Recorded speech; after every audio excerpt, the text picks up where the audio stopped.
Hey everyone, welcome back to another episode of Blackbordering Every Map in BTD6. Today is episode 30, which means we're playing another expert map. And today, we're going to be playing, we can beat Sanctuary, we can beat Workshop, we can beat Muddy Puddles, and we can beat #ouch on Chimps. I have all the medals except for Chimps on all 4 of those maps. But we're going to be playing Workshop today, and I'm going to be doing a really fun strategy. It's quite ambitious, a little bit technical, but if I can make it work, this will be a completely original strategy and I will be very proud of myself. And we're going to be using Gwendolyn today. I'm going to use the Scientist skin because I haven't used that skin yet, and I'm trying to use every hero skin before the series is over. But let's get into the run here today and take on Workshop on Chimps.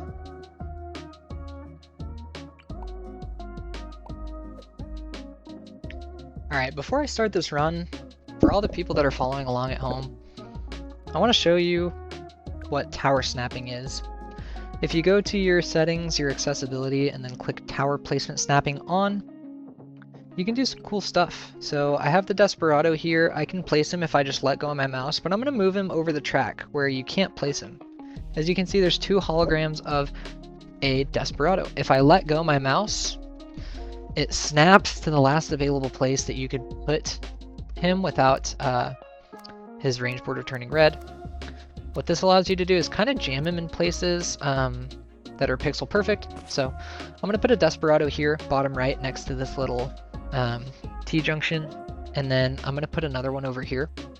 For this one, look at the top of the range border. Make sure there's no little red line in between the valve, the little black valve, and the gray part of the range border. So right about here, put him as far down as possible, and then click on him to snap him into place. And then the left Desperado is going to be on strong. The right Desperado is going to be on first. And then I'm going to start round 6 and click on the yellow and white button with the backwards arrows. And then as soon as I see 6 blue balloons come out, I'm going to activate the reverse motor. So here's 1, 2, 3, 4, 5, and 6. There we go. And this is going to allow us to beat round 6. If you did it properly, there's 21 seconds left on the motor. And then something very important for round 7 is put both Desperados on first. So change the one on the left from strong targeting to first. Then for round 7, hover your cursor over here and whatever your Dart Monkey hotkey is, mine is Q. Spam it as soon as you have enough money and place your Dart Monkey kind of up in this corner next to the red part of the gear and put him down as fast as possible. This will allow us to beat round 7. You kind of just want him as high next to the track as possible. If he's a little more right, it's okay. You just don't want him to be completely cut off by the table. But this will allow us to beat round 7 and 8. And then for round 9, put your finger over your W hotkey, or whichever one is for your boomerang. And then put it as far down and to the right as possible. And then I'm going to change him to left-handed targeting and put him on last. And this will allow us to beat round 9. And then for round 10, all we have to do is get faster throwing on the boomerang, which we're only $1 short of at the end of round 9. So you just start round 10, and then you can get the upgrade. And I need to turn my volume. My volume is usually on 30. I don't know why it's so high. But before round 11, put the Desperado on strong. This is just going to help us with rounds 10 through 15. And at the end of round 11, get a Druid next to the left Desperado, but put the Druid to the right of the Desperado, and then snap him as low and to the left as possible next to the Desperado, and then put him on strong. So both of our towers on the left are on strong, the Druid and the Desperado. The boomerang is on last, and then the Dart Monkey and the right Desperado are on first. At the end of round 13, get long range rings and red hot rings on your boomerang. And that's all you need to do to beat round 14 and 15. As crazy as that sounds. The Druid and the Desperado being on strong have really good synergy with the double damage of the boomerang. As you can see, round 15 is not scary in the slightest. It gets nowhere close to the end of the track. And this will allow us to get Gwendolyn at the end of round 16.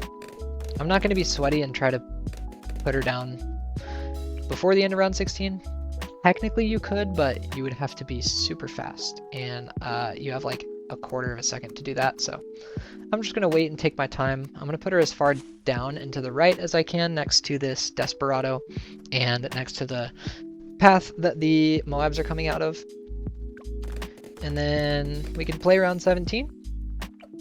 At the end of round 17, I'm going to get faster rings on the boomerang, and this will allow me to beat round 18. And then we can keep chugging along. Here come the group greens. We live. Now I'm going to get Thorn Swarm on the Druid. And then just any time when you have Gwendolyn level 3, target her cocktail to the very back of her range. So right about here. And then we're not going to need to use it until round 22. So you can play 20 and 21, get Heart of Oak on the Druid, and then get Eagle Eye on the Desperado. These are just upgrades that need to be bought before round 24. And then just when it looks like the whites are going to get a little bit close to the back, you can put your cocktail down. That'll stay alive for the first wave of blacks on round 23. And then we can beat the whites, and we'll have Eagle Eye for round 24 so we can beat the camo. And now we're only $34 away from our Druid of the Jungle. So what I'm going to do before round 25 is put the Druid on first, play the round, and then just click Druid of the Jungle as soon as you can afford it. And that will allow us to take out all the rounds up until, really probably until like 35 or 36. Before round 27, get Hard Thorns. And now we're smooth sailing for quite a while. Round 27 gets absolutely destroyed by the Druid of the Jungle. It's very satisfying, in my opinion. And then we can beat the leads on 28 because we have 3 towers that can pop leads. And then at the end of round 28, I'm going to get a Spike Factory, and I'm going to put them right down here, bottom right. And even though the range border doesn't look like it's going to hit the track, you can still put spikes down, which is something I learned today. No matter where you put the Spike Factory, if it's above the table, it is going to be able to put spikes on the track, which is pretty cool. The only other thing we need to do before round 33 is just buy bigger stacks on the Spike Factory. This makes it to where we don't have to use a Gwen Cocktail for round 33.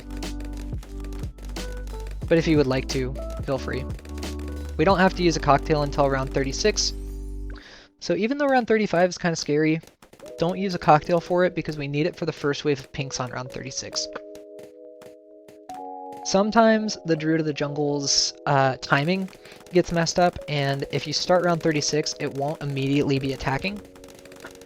So we need the cocktail to catch all of the pinks. Otherwise, we could get into some trouble. Before round 35, I'm just going to put a Helipilot in the bottom right. And then I'm going to lock it in place right here, in this little T-junction where the Moabs are going to start coming out. And then just anytime, buy faster darts and faster firing on the Helipilot. And just chill until the end of round 35.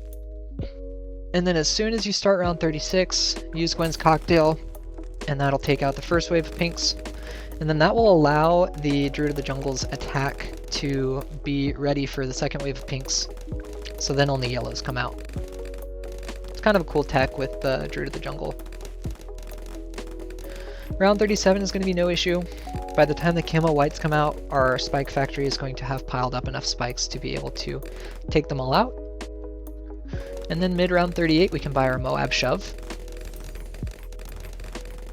And then all we have to do is get a couple Spike Factory upgrades, get faster production before the end of 38, and then at some point on round 39, just get even faster production. It's only needed for round 40, so if you get it at the end of the round, it's no big deal. And then we can actually keep our Moab Shove here. But if you know what the most damaged state of the Moab is, just wait until it's at its damage state. So I have the pufferfish one, so both the eyes are going to go out, and then there's going to be a little bandage patch on it right here. I'm going to use the cocktail there, because that means the Moab's about to pop, and then the ceramics are going to go over the cocktail, and then they'll be weak enough when they hit the spike factory to be killed before they can escape. And if everything is done right, we can get spiked balls before round 42. And this will be all that we need to take out the rainbows on 42. But all you need is one spiked balls, a 3-2-0 spiked balls with the Druid's Eagle Eye, to be able to beat all of those camo rainbows, which is really crazy, but this allows us to save our cocktail for round 43. So I'll just use it here when it looks like balloons are about to cross. And then we completely and utterly destroy round 43. Now I'm going to get Kylie Boomerang on the boomerang, and I'm going to keep its targeting on last so it shoots down a straight line.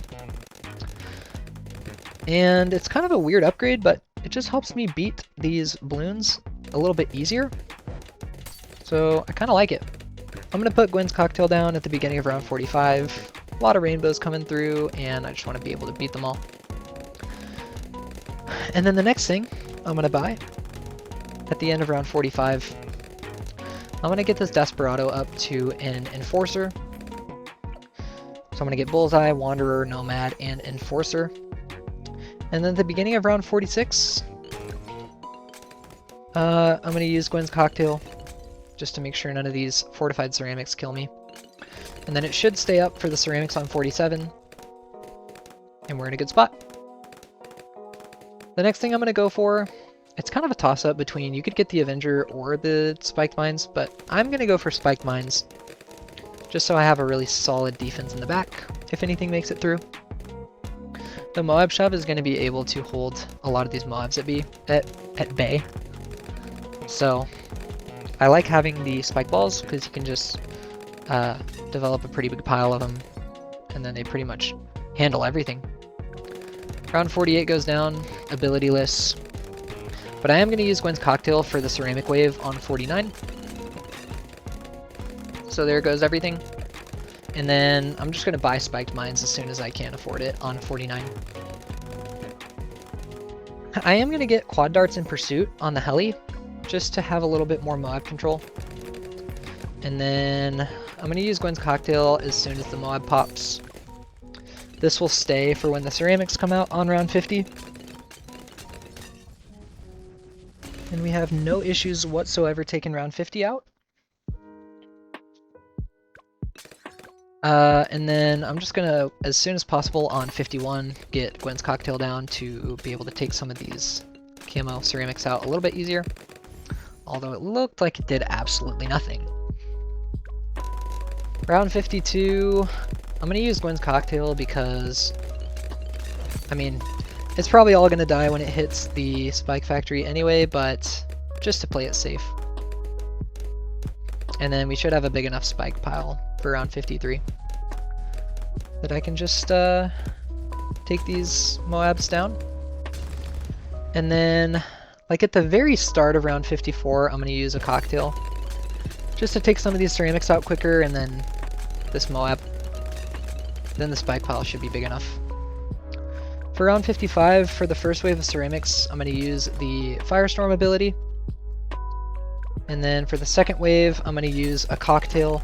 This should stick around for the third wave as well. And then we can buy the Avenger for the fourth wave.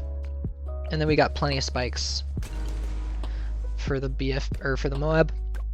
And then I'm going to use the Cocktail off cooldown for round 56 to take out these camo rainbows. And again, the spike pile is plenty to take out the Moab.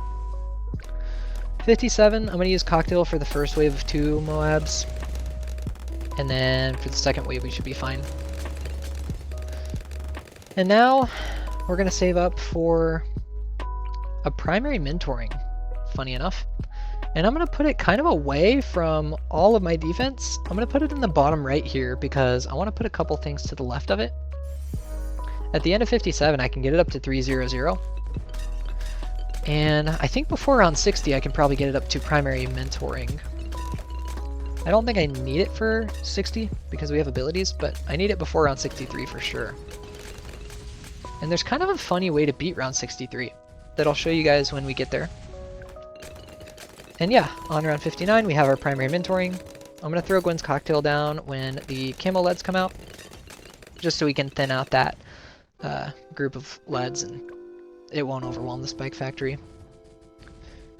And the mob shove does a great job at stalling out round 60 so that our spike factory pile is big enough to handle the insides. And we can just keep on chilling. I'm going to get an alchemist as far down into the left next to the village as possible. And I'm going to get it up to 320. This is buffing Gwen, which is kind of weird, but it'll be okay because I'm eventually going to get it to a stronger stimulant and then it will affect the Avenger. Now the Alchemist pet is a little annoying. It's actually the thing that we got from the global challenge for popping 1 trillion balloons. But it's kind of cool. It's a tie to the total transformation or the transformation tonic, or transforming tonic. For 63, for the first wave of ceramics actually, we're going to use Cocktail, and then when the first wave of ceramics comes out, we're actually going to use Firestorm. So we're going to use Cocktail and Firestorm for the first wave. And this allows us to develop a big enough spike pile to take out the second wave of ceramics with no abilities at all. It gets a little bit close, but we're able to handle. And this gives us our Cocktail ability back for the third wave. And just like that, we take out round 63. Then I can get stronger stimulant on the Alchemist. And we can continue saving up. The next thing that we're going to do is buy the Desert Phantom, believe it or not. This is all that we need to be able to save up for it. Now, if I was smart, I probably would have got Monkey Business and Monkey Commerce before buying anything else. I could have gotten discounts on the stronger stim, but that's okay. It's not the worst thing in the world. For round 65, I'm going to use a Cocktail whenever the two BFBs get to where they're getting over where Gwen's Cocktail is going to be. And now we don't have to do anything until round 75. So I'll see you guys in the mid-70s.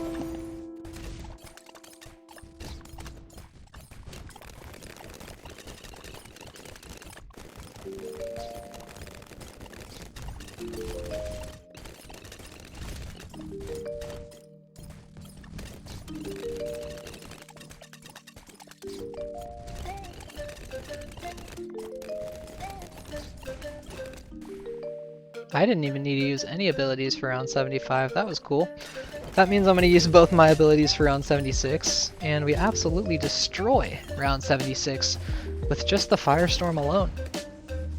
I think the Avenger being alch buffed also helped, but I'm not going to give that all the credit.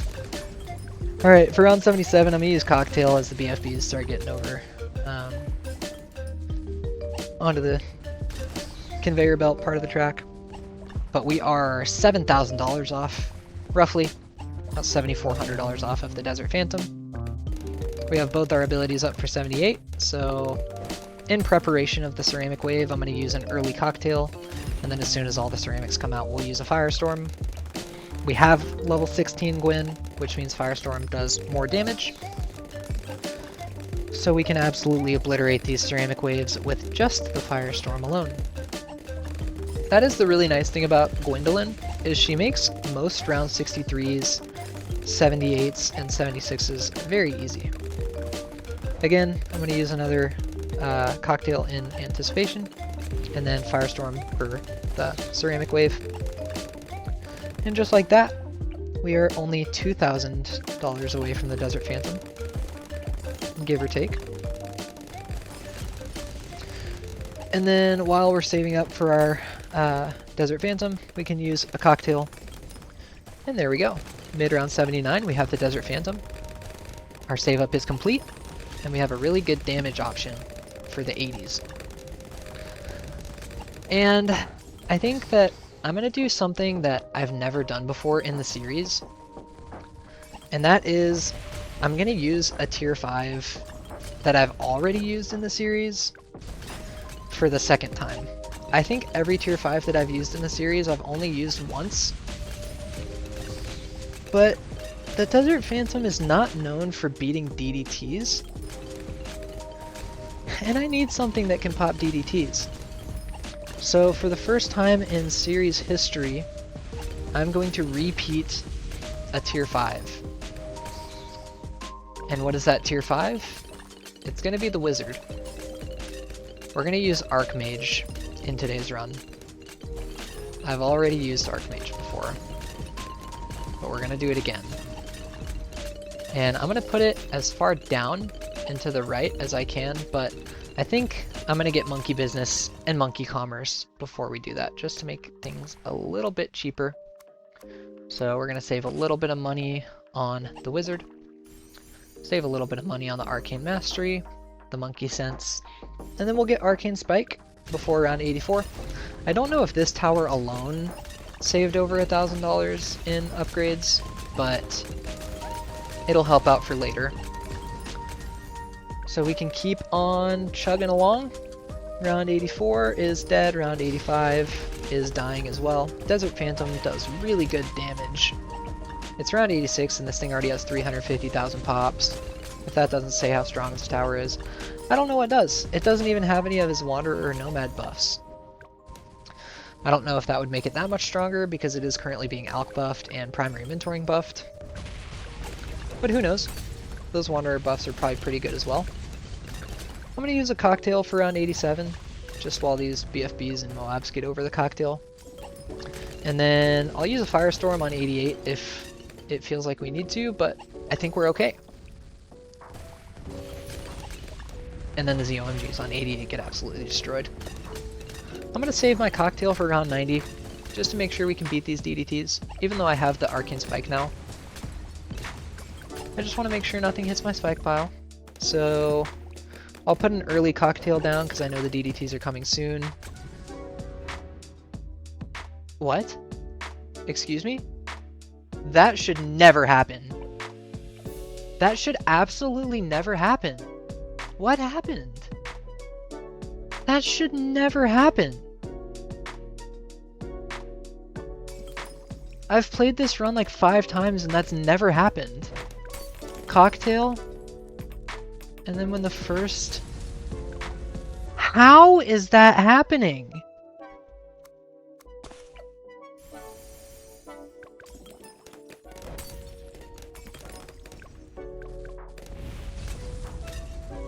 Oh, you're joking me.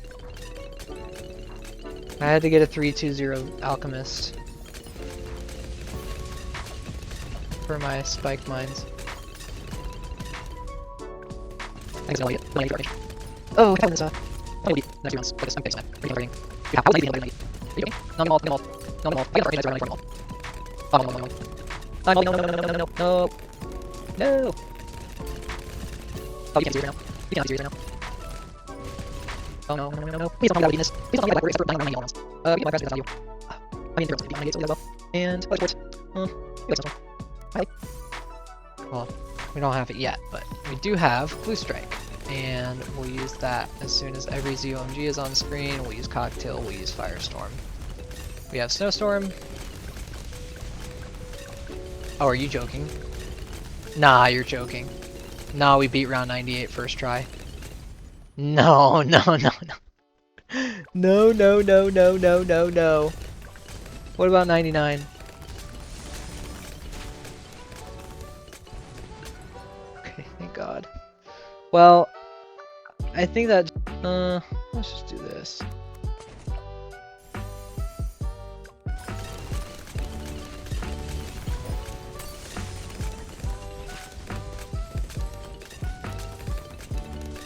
No, we just did it. We just did it. We're gonna activate track extensions. And then when the bad pops, we have Archmage. Of course we have enough round 100 damage. Oh, that's annoying. Alright, look, we're gonna get back to round 90 and we're gonna do this the right way. I'm gonna get round 90 and then I think round 94 is the next like pivotal round and then it's really round 98, so Oh, this will be about 2 seconds real time for y'all, but I'll see you guys in about 30 minutes of my own time. Alright, I'm not gonna lie, I'm absolutely terrified currently, but we made it back to round 90. And I think what I really need is an Alk buffing up my Desperado. So like, do I put another Alk up here and get it up to 402? I don't think I need it for round 90 because I have the... I'm gonna get faster throwing on this Berserker Brew. What I'm gonna do is place a cocktail early, and then as soon as I see the first DDT, use the Firestorm ability so we get the heated up buff for the Desert Phantom. And we're probably okay to keep saving up. If this Alchemist is bottom left, is it in range of the Desperado? I think so. I'll just keep it as a base Alchemist for now. I don't know if this is going to screw me over in terms of getting the... what is it called? Let's pop cocktail here though. I don't know if this will screw me in terms of getting Archmage. Paying that like 550 bucks. But let's play out round 92 and just see. We might need something for 93 though. I'm really scared about round 93.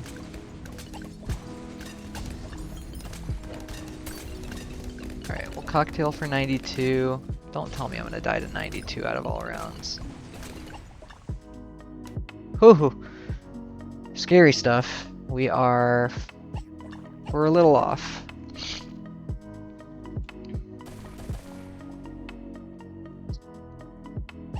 And there's really no cheap option. I could use the reverse motor, and actually I think that's what I'm gonna do.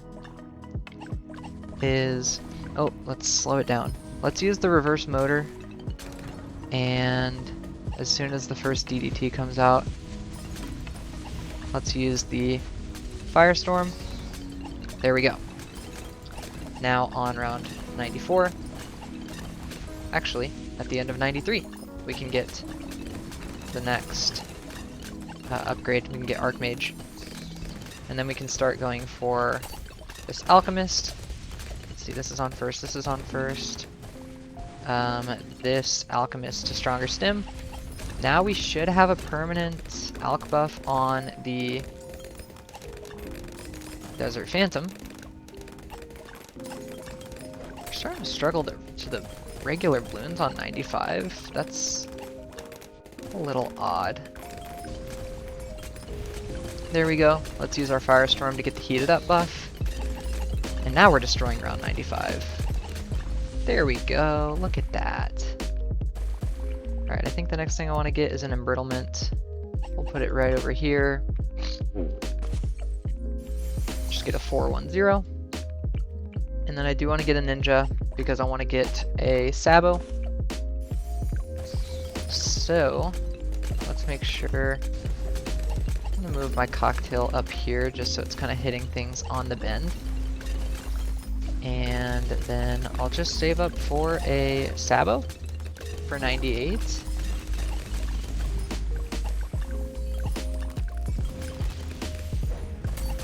Alright, I don't think I needed that cocktail, but we'll take it. Alright, we got cocktail, embrittlement, double Alch buff. So we should be okay, theoretically. I mean, what do we need, really? We can still use the reverse motor on 98. Okay, we're definitely doing that. And let's just get the Moab Press. And what else should I get? We don't have really money for anything, so let's start round 98 with the reverse motor. And then let's use our Firestorm because all of the ZOMGs are on screen. Let's place an Ice Monkey here and get a Snowstorm ability up as soon as possible. And since we have the slow, We're absolutely cooking. We don't have Firestorm for 99, but that might be... it might... I don't know. I mean, we have Heated Up ability active, but we don't have Firestorm. Oh, we can activate the motor again, though. And then we can use a Sabo. Then these should be really slow. There we go. That's more like it, baby. Alright. And then let's just put a bomb shooter over here. Let's get a Mauler. Let's put one over here. Let's get another Mauler. Double Mauler strategy. And let's play round 100.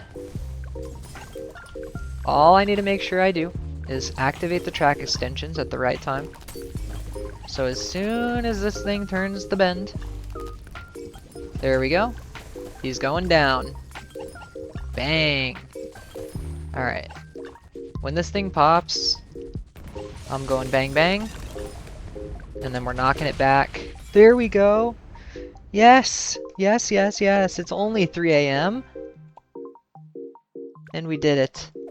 Oh, yes, we got it, baby! I'm so delusional right now. I've been literally going at this for, I think, 5 hours. It's been a struggle, man. Round 90, 93, and 94 have been kicking my butt, but I finally optimized a run. We made it work, and I'm so relieved that it's over. Thank you guys for watching. If you made it this far, you're a stud. I love you all. Let's update the spreadsheet as your reward. We got Desert Phantom out of the way, and we got Gwendolyn. So we're making really good progress. We're almost done with the primary category. We just need the Plasma Monkey fan club. And then we're sitting over here with 6 more support tier 5s. Alright, well that's going to be it for today. Thank you guys for watching. I will see you in the next one. Peace.